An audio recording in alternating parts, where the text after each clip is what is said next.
You can have a seat.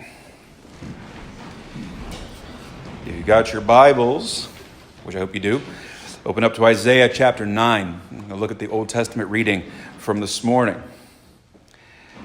Last night at our lessons and carols, I spoke about the two streams that flow through those readings of God's love for us and his glory. This morning, I hope you picked up a singular theme. And that singular theme running throughout those readings, culminating, of course, in that great gospel of John 1, is the question that we ask in another Christmas carol. What child is this? Who is this? Who is this child?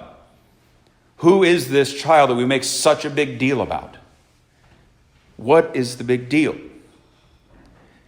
And in Isaiah chapter 9, centuries before it occurred, the Lord, through Isaiah, shared the identity of this child with us. And he begins in verse 1. Our reading began on verse 2, but I'll look at verse 1. There will be no more gloom for her who was in anguish. In earlier times, he treated the land of Zebulun and the land of Naphtali with contempt. But later on, he shall make it glorious. By the way of the sea, on the other side of Jordan, Galilee of the Gentiles. So he begins by telling us that Galilee will be blessed. Galilee will be blessed of the Lord. This land of Gentiles, Zebulun and Naphtali, and Galilee of the Gentiles would be particularly blessed. Isn't that interesting? Isn't it amazing that centuries before, Isaiah predicted that the Lord would shine his light upon Galilee specifically. And of course, where did Jesus minister the most? In Galilee. But then he says, the people who walk in darkness will see a great light. Those who live in a dark land, the light will shine on them. Now, of course, immediately in context, he's talking about that land of Zebulun and Naphtali and Galilee. But that actually applies to all of us. We are all walking in darkness apart from Christ, are we not? Christ is the light of the world. And those of us who walk in darkness will see a great light. How will we see a great light? He goes through in verses 3 and 4 and 5, and he lays out what these blessings will look like. He will multiply the nations. He will break the yoke and the burdens upon them. He will overcome enemies and so forth. And how will he do this? How will the Lord overthrow all of these things? How will the Lord take away the burdens and the bondage? How will he do this? For a child will be born to us.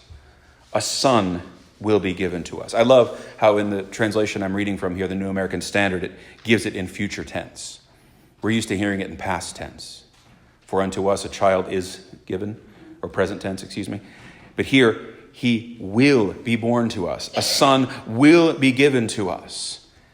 That's the answer to all of this. How will the bondages that are given and laid upon men, how will they be taken away? How will the fear and the weight be taken off of us? And how will, as verse 3 says, there be an increase in gladness? To us a son will be born. A child will be given.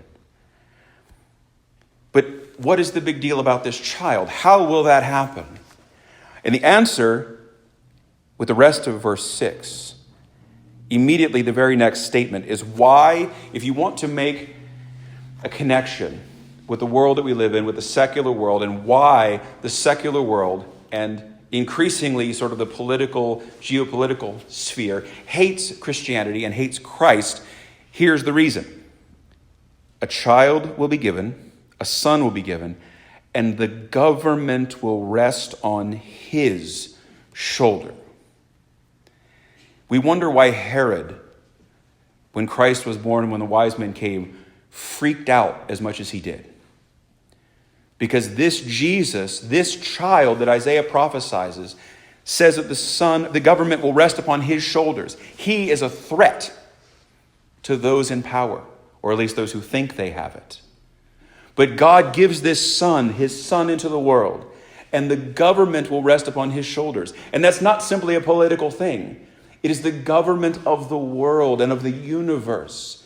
Have you ever stopped to think for a moment that when the child is laying in the manger or in his mother's arms, he, as perfect God and perfect man, at no moment did he ever cease to hold the whole of creation together?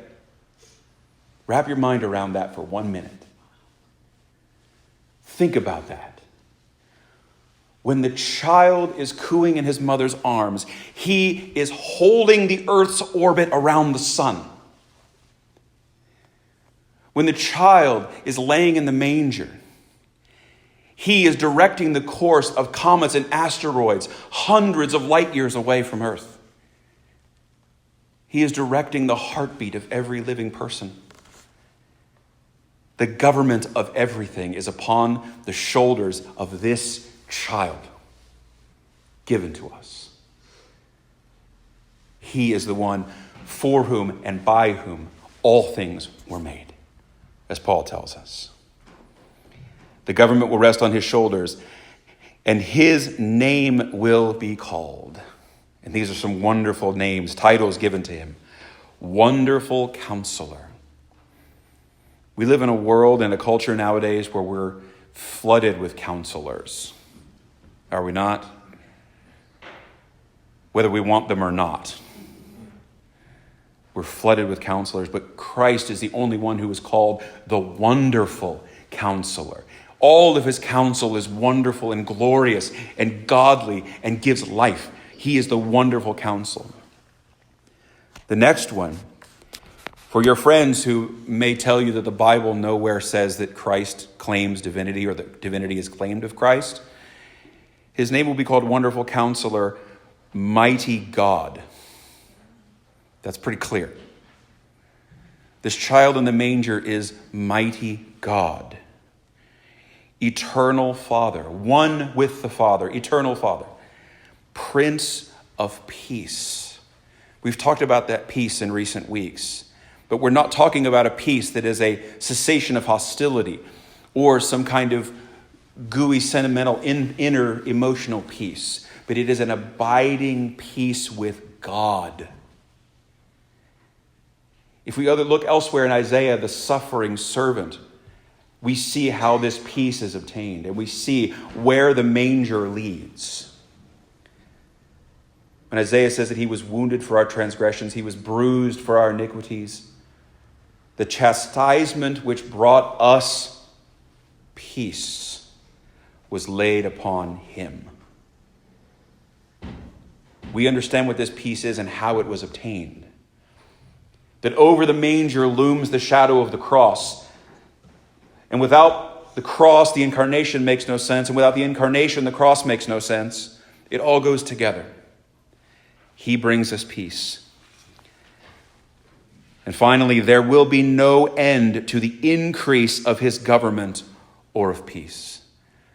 There will be no end to the increase of his authority and his power, his governing of the world. It will only increase. It cannot decrease. And what does Jesus say when he ascends into heaven to his disciples? All authority in heaven and on earth is given to me. Therefore, go and make disciples of all nations. He doesn't say, all authority in heaven and earth is given to me, go. He says, all authority in heaven and on earth has been given to me, therefore, go. We go because all authority has been given to him. And all of it begins here. All of it begins with that first Christmas. The increase of his government and of peace. That peace which he gives, which the world cannot understand, the world cannot obtain, but we receive it by faith, by the grace of the Holy Spirit. That peace continues and grows. That blood-bought peace with God, that blood-bought peace with each other increases and increases and increases until peace, the peace of God, will fill the earth, will fill the whole created order. and on the throne of David and over his kingdom, to establish it and to uphold it with justice and righteousness. The basis for the Lord's rule is justice and righteousness. Isn't that glorious? Because that is not what we see in the world. That is not what we see in our lives. We see a lot of injustice. We see a lot of unrighteousness. We see a lot of selfishness and questionable motivations. But the Lord tells us that his kingdom will be based upon justice, true justice, and perfect righteousness. From then on and forevermore, makes it very clear, this will not end. Worldly kingdoms will fall. This week I was listening to there's a Christian politics show that I like to watch, and they were talking about the empires of the world, whether it's Rome or whatever it may be. And the one host said something that I thought was such a beautiful one-liner, but it was so true. He said, God uses empires as fertilizer for the kingdom. But isn't that true? Isn't it true? The empires that rise and fall, the kingdoms that rise and fall, are just fertilizer for the kingdom. Rome rose and fell, and the church grew strong off of its heritage. And every kingdom that has risen and has risen against the church, no matter what it was, they're gone, but we're still here. The kingdom goes on because it is the kingdom of God and not the kingdom of men. And God will continue to use empires as fertilizer for the kingdom. Isn't that a glorious thought? That our kingdom is not one that can be shaken.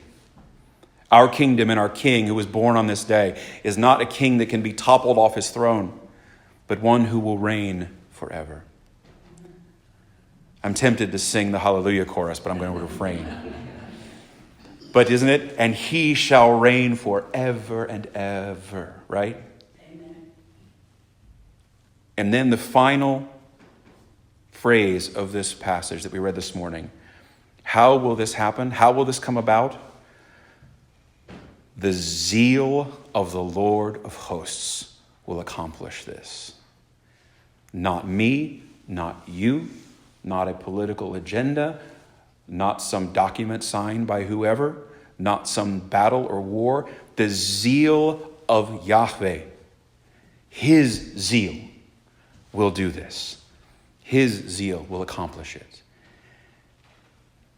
And I wouldn't want to be standing in the way when God is zealous about something. Because that's how you vanish, right? If you wish to tell, what's the phrase? What's the little adage? If you want to make God laugh, tell him your plans. But rather, all of our prayers, all of our attitudes, all of our life should be summed up in thy will be done. And it is the zeal of the Lord of hosts that will accomplish all of this. And that's the direction we're going. The manger leads to the cross leads to Easter leads to the ascension leads to Pentecost leads to the growth of the church and the expansion in the world, and that all leads to the glorious second coming of our Lord, in which he will reign upon the earth forever. It all flows and is all accomplished by the zeal of the Lord. May we on this Christmas day give glory, honor, worship, adoration to our King, and to the great zeal of the Lord that has brought about our salvation and that will bring about his glorious kingdom forever and ever. In the name of the Father, Son, and Holy Spirit, three persons, one God. Amen. Amen. Merry Christmas.